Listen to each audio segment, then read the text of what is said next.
Sure, fire away. What did you like about Joe? What does he bring to the table? Why? Yeah, played him a lot, watched him a lot. Brings great experience, great leadership. His style fits our style of play too. So excited to get him out there. We'll start him this week, so he's going to take all the reps, get ready to go. Already spent a lot of time meeting with us, getting up to speed, so feel really good about where he's at. What made you comfortable with being able to trade for him on Tuesday and start him on Sunday? You just know him. I mean, I don't know him personally. I've only met him once before he came here, but know his game as well. I mean, it's played against him, I don't know how many times, a lot of times. And so very comfortable with his style, concepts he's been good at, things that fit us that we do. A lot of the terminology, there's a bunch of carryover, more so than I would have anticipated. So feel like we can get him to speed quickly. One of the things that Al mentioned was that besides his great arm strength, his ability to spin the ball, he's seen so much, like a lot of different quarterbacks. How much, at this point of the season, does that help you? Sure. I mean, it's different than a young quarterback coming in, trying to learn a system and understand what a defense is trying to do to challenge you. Not only that, but he's played Green Bay this year, so he's already gone through a week of prep. So that's the nice part is now the communication and the weekly rhythm is maybe different, unique, but he's already prepared for this opponent. So he gets a chance to refresh himself on that while at the same time just learning our system and our terminology and our verbiage and how we operate, but also knowing that he's played. Now he hasn't played there this year, and so the crowd noise and all that stuff's different, but at least he's got some experience playing against them. Go ahead. Yeah, I'm sorry. What was the one time you met him before? The Colts came here last year and practiced with us.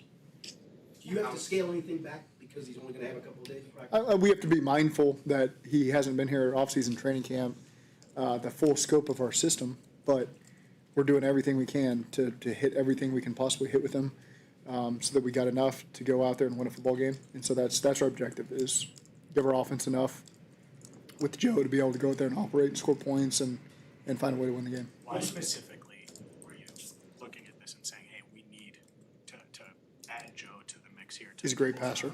He's a great passer. And, again, we've got to expand all areas of our offense to be better, to be able to efficient, run the football, protect, all that kind of stuff. But the number one trait you're looking for is a guy that can operate your system and throw the football. And Joe's always been a tremendous passer in this league and have seen it. And so now we've got tremendous weapons that he can play around. And so I'm excited to watch him do it. What was the process like that ended up on Flacco as opposed to maybe other options? How did that unfold from Monday until when y'all got there? Dude just let me know yesterday that that's where it was at. So obviously he asked my opinion of Joe, and I was excited that if we were able to make it happen, I'm all on board. That would excite me. And so then he just came and said, we got it done. What did yesterday look like? What time did he get here? What were you guys able to do last night to get a head start? Well, we talked on the phone while he drove. We had somebody drive him, he and his wife from Cleveland. And so we were able to send him the information to study, talk to him on the phone as he drove down, gave him a break, let him then come in the facility, and we got a chance to meet last night and then met this morning. It's about a 5-hour drive. How long was the phone call? I'm not sure how long it was. We just tried to cover all the base pieces of information. I mean, you like to knock out personnel and formations and motions and the easy stuff, and then when you get in here, get the nuts and bolts. So probably talked some run game last night, I think, on the phone too. Got into the run game plan and just the easy stuff that he knew, and it all sounds familiar. And so he'll be ready to roll. It goes without saying that what you said is true. It's beneficial for a guy to have already faced a team just a couple weeks ago. Why is that so beneficial, or like in what ways is that beneficial? Well, you've done 7 days of prep already on the team, and got out there and played and felt them and understand what their line feels like, understand the basic coverage structures and some of the things that they try to do to stress you. So on top of studying our stuff and watching the tape, usually the quarterback already knows your offense, and so he's just focused on watching the tape of the opponent. Now, at least the one advantage we do have with bringing Joe Flacco in here specifically is he's watched tape for a week. He's played this game. He'll still need to do the same thing because they've played 2 games since then. But at the same time, it's at least there's in the back of his mind, man, I've played these guys and I have an understanding of how they try to attack you. Do you feel like trading for Flacco helps promote some hope and some confidence for the season as a whole in the locker room? I think everyone's just seen him been there, do that, and won a Super Bowl and won a lot of games and been successful in a lot of different places. And so I can't speak for other people, but when you bring a guy in here with that experience and those skins on the wall, I think it's significant and can mean something to guys, but they'd have to speak for themselves on that one. And then, is there any update on Burrow and his potential to return this season, and are these two things connected at all? I do not have any update on Burrow. Along those lines, is this still a move that hopefully y'all can get enough wins to kind of keep y'all afloat for as long as possible? If Joe can't come back, how much of that kind of was the process y'all went through? Yeah, our number one focus is winning every game we can possibly win and go to the playoffs and go deep in the playoffs. That is 100% our focus, regardless of who our quarterback is. That's what we're trying to do. Given Joe's age and maybe some of the mobility concerns that come with it, how do you, as the play caller and the architect of the offense, work through some of those challenges? Yeah, I mean, I can't speak for Joe to say that mobility was ever his number one strength. Dating back to when I would have coached against him in 2012 and 13, I don't know that we were ever worried about Joe breaking free for a 15-yard gain. So I think his play style has been his play style for a long time, and I'm perfectly fine with that.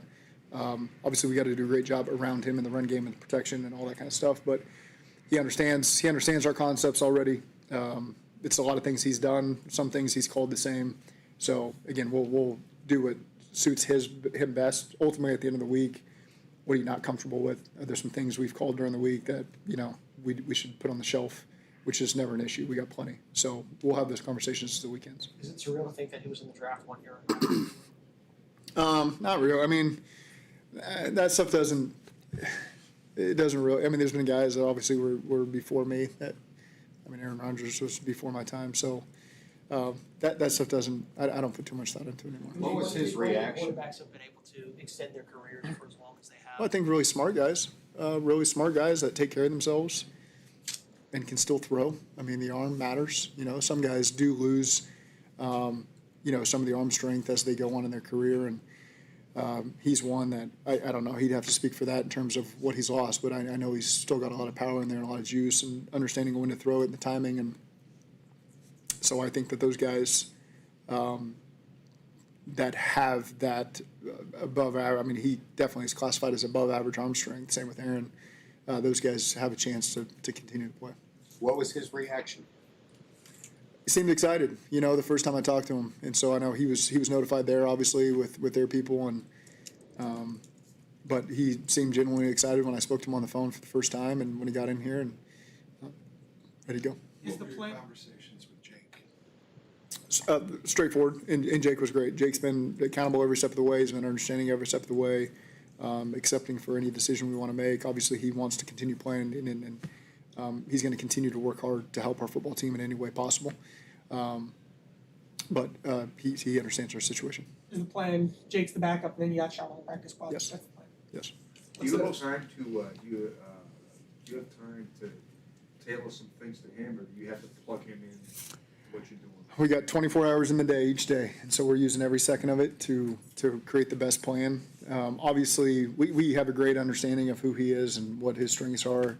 So as we were preparing this plan, yesterday, midday, afternoon, okay, is it this or that? Well, I know he can do that, so let's do that. So there's an element of it's all things that we do. So when our receivers heard everything today, it's all things that we've had in our plan and we've done. And we'll continue to do things that fit our strength as a team and fit Joe's strength as well. That's how he fits you, yes. Yeah, I mean that's why we like him, and that's why we brought him in, because he fits what we do, and you don't have to change much. Now you just have to get him up to speed with the full scope of what we have in our arsenal. What's the most important quality in a guy that it would enable him to learn an offense as quickly as he needs to? Well, I think that the mental makeup obviously is critical to be able to focus in on what's important. I'm trying not to get him bogged down on things that really aren't important that I can say to him in the headset. I'm trying my best not to take up his brain power and give him information that at the end of the day he can hear once in a headset and understand what I'm trying to say. So just kind of picking what is important, what you want to stress, what you want to put on his plate. He's done a great job of taking everything in that we've given him. How much of a two-way street is that? Like you showing him this is what we do, as well as him coming back and saying, what about this? This is something I've tried in the past. That'll get there at some point. I don't think he's there right now. He's just taking it all in of what we want to do, and I always like that dialogue with the quarterbacks. Always, that's oftentimes it can be a weekly conversation as we get in. A lot of times it's a Saturday conversation as we tie up the plan. so I can get my thoughts in order during Saturday and Sunday morning before I call the game. You guys blocking for him, what are the chances of Lucas Patrick playing this week? You open the return window for him? Yeah, we open the return window. We'll see where he's at in practice this week. I won't make any predictions, but it was time to get him back out there. If he is able to come back, do you want him at right guard, or, I mean, what are the? I'm not going to project. We'll watch him practice and see where he ends up. How quickly do you make the decision? You find out the trade is happening to Joe's gonna start this week. Is that a conversation with him, and do you have to collaborate, or how? That was probably the second sentence I told him. It's welcome to the club, and you were ready to start you on Sunday. Do you have any comparable experiences at your various stops? Well, of bringing a guy in that had to play immediately, no. Bringing guys in that you're trying to teach the offense. I mean, Mike White and Sean Clifford, last week were in my office on Thursday night, as we're kind of doing a modified version of this, trying to get them up to speed and anything over the past week they had questions on since they got here. So, I mean, as a quarterback coach, yeah, you're always dealing with guys that you're signing during the season as practice squad or backups, and it's always your job as a quarterback coach to get them ready as quickly as possible to do whatever job it is and spend extra time with them. So part of that's been a little fun for me to be able to go back to that, and we got a great staff that does a great job picking up some slack where maybe I'm pushing some stuff off on other guys that I can just focus on making sure Joe and I are on the same page as we get ready for the game plan. You mentioned, you talked to him, you said you're starting, you hang up the phone. What do you do next? What's your next move after you get a brand new starting quarterback in here? What was I don't know. Yesterday felt like I said 24 hours in a day. I think there was 36 hours in yesterday. So I don't recall. I mean, we then kind of take the plan and make sure there's nothing quirky in there that we can clean some things up that maybe for a new guy walking in the door it's not necessary. And so just, again, nothing that's significant in any way, shape, or form in terms of us defeating Green Bay, but just making sure everything sounds smooth. And then will be anything different about practice today? You guys get to know some new receivers? Yeah, we'll spend a little more time at the end of practice, a little more time. Not full speed work necessarily, but just voicing some calls. I mean, that's always the number one challenge. You look at a script, you look at an install, you say it in your head, it all sounds easy. And then to say it out loud can sound differently. The flow, the rhythm of calling a play. Is this word part of the protection? Is this a run tag? Is this a route concept? And so just the flow of how the guys in the huddle need to hear it, the cadence. Those are all things that he's experienced before playing different teams. Probably not the week of a game, but he's done a great job handling it so far. So we'll spend whatever time is needed extra, making sure he's out on the grass. Maybe not full speed physical work, but just some verbal stuff, making sure we feel good about it. When you were talking to him on the drive, was that a Zoom where he could look No, at it video was- or just a FaceTime? That was all. We just sent him some documents, and I had the documents in front of me, and I didn't feel the. Initially, I was thinking we'll FaceTime, and I thought that's a little awkward to just stare at each other when you're just having a conversation. So we just put it on speakerphone and talk that way. How about just the physical timing with Jamar and T? Mm-hmm. Extra out routes on air, extra drills, or what's that? Well, no, I mean I'm not going to tax Jamar and T. They're we got to do a great job.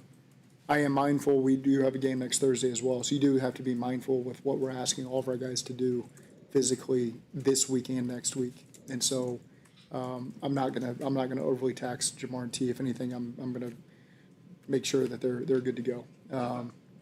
So that I'm not going to do anything. If anything's just standing and catching so they can feel the power of his throw. And kind of the nice thing about Joe's arm strength is different than a guy maybe that's got to throw with a ton of anticipation, which Joe throws with great anticipation, but he's got a little more power to make up. So if he's not sure where the guy is, he's got a little more juice to make up for it and put the ball in a spot where the receiver can still have an attempt to go get it. The fact that you do go to Green Bay and then have a short turnaround, does that put even more emphasis on the amount of work that has to get done this week in terms of installing everything? No, you're focused on one game at a time. I only made that comment because you were asking about the extra work with receivers, and I have to be mindful of that from a physical standpoint. But no, we're focused on this game, and we'll attack next week when we get to next week. Couple more injuries. What has Micah Parsons, I mean, before the Cowboys game Yeah. last year, you guys talked about, how much respect you had for him. What has he brought to Green Bay's defense since he got there? Well, it's a great defense, number one. And with Micah, it continues to be a great defense. And he does a great job affecting the passer. They all do up front. It's a really good unit. They're well coached. Hafley does a great job. Matt does a great job. These guys are in sync with each other, and they do a great job affecting the passer. So Micah Parsons, obviously an elite player in this league. Got to be very aware of him. They got other guys you got to be aware of too. So big challenge for us. Some injury housekeeping, what's the plan for Shamar Stewart this week? Start back practicing individual. We'll see how much he can handle today. See if we increase it tomorrow, but we'll just take it day to day with him right now. Any other guys you expect to be limited today and tomorrow? I'm just going to be mindful of some of the receivers, and so just making sure that limit them through the week. They'll do some spot work and then see where we're at. But that's not necessarily conducive to maybe long-term injury prognosis for the No. It's just load management. Yes. Flacco played pretty well against you in week 1. What impression did he make on you in that? Well, I've always been impressed, and I think we've got a elite receiving core that will complement him very well. And so again, he throws the ball on time, throws it to the location it's supposed to be, and again, I'm always proud of the way that Troy gets those guys, and that's a lot of the. It's important to them too. They understand the locations and the timing and when the ball's going to be out, and they do a great job with their communication with the quarterbacks in that way. So I just think he's a really good fit with our style of play and the guys we have. Could his arm strength give you another wrinkle or element as you work with him from a playbook standpoint? I mean, sure, he's unique that way. He's unique. So again, it's however that fits our system as we continue to go. We'll make sure we do that. And then with Shamar, you obviously play Thursday night next week. Do you Yeah. consider that at all with a guy coming back? We're just going to take it one day at a time with him. He's going to get out there today and do some individual, see how he feels physically. He's ready for that point now. So no reason to think that far ahead yet. We'll just focus on today, see where he's at, and then approach tomorrow, whatever fits him best. I know you have tunnel vision on what you're doing here, but when you look across the AFC, it does feel pretty wide open this year after 5 weeks. Is there a thought of, we're not going to punt on this season, we got to go get a guy that can help us win games and get back in this thing with getting Joe? Yes, our mindset is always, what can we do to improve our team? And that's my mindset, Duke, ownership, everybody involved. And so, again, this is the move we felt we needed to make right now, and excited about it. Okay, thank you. Thanks, Zach.